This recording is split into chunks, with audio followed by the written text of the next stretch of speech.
Barabbas was a thief. He was a murderer. He was an insurrectionist. It was a custom during the feast of the Passover, the Roman governor would give over one prisoner to the crowd to do with as they pleased. They would usually crucify him. Barabbas knew this. He was fully aware that this day was the last day of his life. He knew the crimes that he had committed. And he knew they were worthy of crucifixion. And the crowd would be eager to watch him suffer and hang to death. But because Pilate wanted to get Jesus off the hook, he gave him the option. I can crucify the local terrorist and let this Jesus guy go free. Or I can unleash the worst prisoner that this world has ever known. I can release him on humanity and crucify an innocent Jesus. A simple decision, he thought. But as Barabbas listened to all the commotion going on outside, put yourself there in the jail cell. He's sitting there in his jail cell. He hears all the commotion going on outside. He hears the crowd cry, Barabbas! It says in this passage, they cried out his name. He's sitting in his cold, damp jail cell. His hands were dripping sweat down the chains that had him locked. Then he heard footsteps. They were getting closer. No doubt they had come for him to take him away. Just then, outside, he could hear the crowd as they cried out, Crucify him! Crucify him! Away with him! The torment was unbearable. The only thing that shook him loose from the madness was the iron lock that rang out as the key turned to unlock the gate of the prison cell. He sank to the ground, but immediately the guard shouted at him, Get up! Get up, get out of here, you're free to go. Barabbas reeled back with confusion. You're free to go. But the guard grabbed his chains, unlocked his cuffs. They chose this man, Jesus from Nazareth. They're crucifying him instead of you. So get up, get out of here. Can you imagine being Barabbas on the first day of the rest of his life, walking out that jail cell as a free man, walking down that long corridor, out of the prison into broad daylight, as the crowds are taking this Jesus of Nazareth, who's dying in his place, and he's following the trail of blood that marks the way to Golgotha and Calvary. And he sees this man hanging on a tree, who he has no idea. This man, this Jesus of Nazareth, who took his place. And the only thing that keeps ringing in his mind is the words of that guard in that jail cell. Get up, get up, get out of here. Your chains are loosed. Hey, prisoner, get up. Get up, get out of here. Hey, you with your hands in chains. They chose this man, Jesus from Nazareth. They're crucifying him instead of you. Hey, Barabbas, the chains fell off. I came here to tell somebody tonight that Jesus Christ has taken their place. I came here to tell somebody tonight to shout because your chains are loosed. I came here to tell somebody tonight that this is how it feels to be free. I came here to tell somebody tonight to get up and get out of here. Somebody's in chains tonight. Somebody's shackled with a sin that they cannot control. Somebody's addicted to drugs tonight, needs a wake-up call before the OD and it's too late. Somebody's addicted to porn tonight, you need to trash your phone and your computer. Somebody's addicted to their poor self-image and you need to know how beautiful you really are. Somebody's chained up by unforgiveness and you're just killing yourself slowly for no reason. Somebody's a prisoner tonight of your past.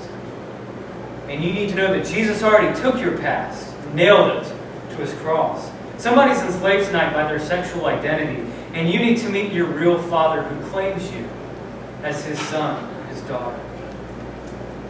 Hey, can I be the guard? Can I be the guard tonight that comes to tell you the good news? Can I help unlock your chains tonight? Can I be the one to tell you to get up and get out of here?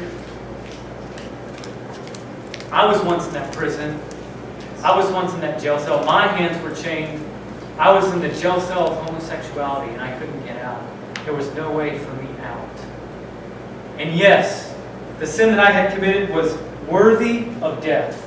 The sin that I committed was duly putting me on the path to hell. I was separated from God. The sin that you've committed, the sin on your hands, is also worthy of death. Yes, the sin you've committed paves the way to hell for you. But see, the story doesn't end there. See, Jesus came into my jail cell and He unlocked my chains. He set me free. He said, get up, get out of here. My name is Jesus of Nazareth, and I have already died for you. I've taken your place. I've taken your sin upon me, and I've paid the price. You're free to go. Live in freedom, because I've taken your sin. Look at your hands. Jesus told me to look at my hands because, hey, the chains fell off. Hey, Barabbas, look at your hands. Chains fell off. Let's keep going. The next scene Matthew tells us about is so powerful. Read with me in chapter 27, verse 24. So when Pilate saw that he was gaining nothing, but rather than a riot was beginning, he took water and washed his hands before the crowd, saying, I am innocent of this man's blood. See to it yourselves. Clean hands. Clean hands. Pilate washed his hands. Oh, he thought he had pretty clean hands. He was moral. After all, he had done the best he could. He tried to get the crowd to see that Jesus had done no wrong. Surely he cannot be held responsible for their actions, these animals. I mean, the mobs had made their decisions. As far as he's concerned, that was the extent of it. He wanted no part in Jesus' blood. He was free and clear of all responsibility. I can't prove this, but I have a feeling that Pilate probably washed his hands a couple more times that day after the events. I have a feeling he probably couldn't stop washing his hands for the rest of his life. There was nothing he could do to get the blood off of his hands. Jesus died for Pilate too that day. Pilate needed saving just as much as Barabbas did.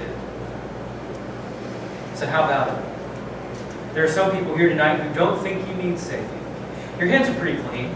You've lived a good life, decent life. You've grown up in church. You know your Bible.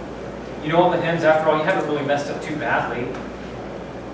You feel blessed that you don't really have a testimony because you've always made God a part of your life. It's not like you've committed some terrible sin.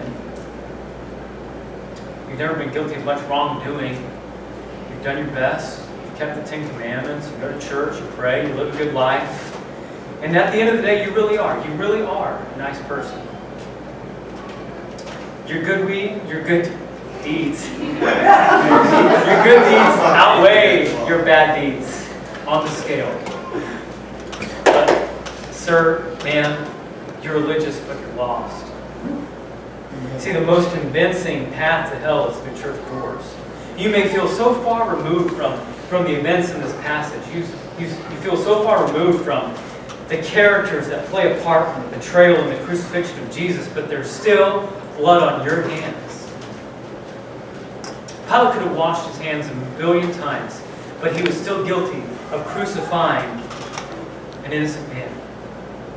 You can wash your hands all you want. You can recite memory verses you grew up as a kid learning. You can keep all the 10 Commandments until your dying day, but we're all guilty. We've all messed up. And it might just be that your sin is pride, like Pilate's. It might just be that the reason you have to convince yourself so often of your goodness is because your conscience is guilty. It's haunting you. You keep washing your hands, but you can't get the blood off.